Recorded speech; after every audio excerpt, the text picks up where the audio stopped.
जय श्री कृष्ण।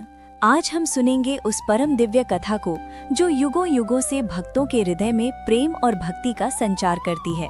भगवान श्री कृष्ण जो स्वयं विष्णु के अवतार हैं, उन्होंने धरती पर जन्म लेकर धर्म की स्थापना की और प्रेम का संदेश दिया। मथुरा नगरी में अत्याचारी कंस का आतंक फैला हुआ था। देवकी और वसुदेव के कारागार में अर्धरात्रि के समय जब चारों ओर शांति थी, तब स्वयं नारायण ने देवकी के गर्भ से जन्म लिया। कारागार में प्रकाश फैल गया और देवकी वसुदेव ने अपने शिशु को देखा जो 4 भुजाओं वाले विष्णु रूप में प्रकट हुए थे।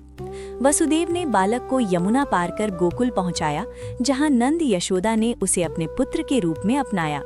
यही बालक आगे चलकर कन्हैया कहलाया। गोकुल में कृष्ण की बाल लीलाएं भक्तों को मोहित करती हैं। कभी वे गोपियों के घर से माखन चुरा लेते, कभी बांसुरी बजाकर सबको आनंदित करते। पूतना जैसी राक्षसी को बाल रूप में ही मारकर गांव को बचाया। कालिये नाग को पराजित कर यमुना को शुद्ध किया। गोकुल वासियों के लिए कृष्ण केवल बालक नहीं, बल्कि रक्षक और आनंददाता बन गए। एक बार इंद्रदेव ने गोकुल वासियों पर प्रलयकारी वर्षा बरसाई। तब कृष्ण ने अपनी छोटी उंगली पर गोवर्धन पर्वत उठाकर पूरे गांव को सुरक्षित किया। ये लीला भक्तों को सिखाती है कि सच्चा रक्षक वही है जो धर्म की रक्षा करता है। वृंदावन की रास लीला में कृष्ण ने गोपियों के साथ दिव्य नृत्य किया। ये केवल नृत्य नहीं था, बल्कि आत्मा और परमात्मा का मिलन था। हर गोपी को लगा कि कृष्ण केवल उसके साथ हैं।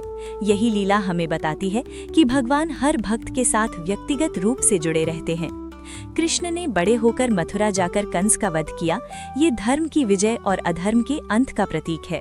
मथुरा में उन्होंने धर्म की स्थापना की और जनता को भय मुक्त किया।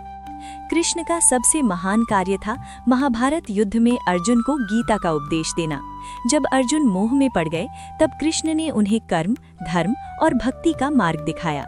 गीता का संदेश है, कर्म करो, फल की चिंता मत करो। सच्चा भक्त वही है जो अपना सब कुछ भगवान को अर्पित कर दे। कृष्ण की कथा केवल एक कहानी नहीं, बल्कि जीवन का मार्गदर्शन है। बाल लीलाएं हमें आनंद देती हैं, गोवर्धन लीला हमें साहस सिखाती है, गीता हमें धर्म और कर्म का मार्ग दिखाती है। जो भी भक्त कृष्ण का नाम लेता है, उसके जीवन में प्रेम, शांति और आनंद का संचार होता है। आइए हम सब मिलकर कहें, हरे कृष्ण कृष्ण कृष्ण हरे हरे, हरे राम राम राम हरे हरे।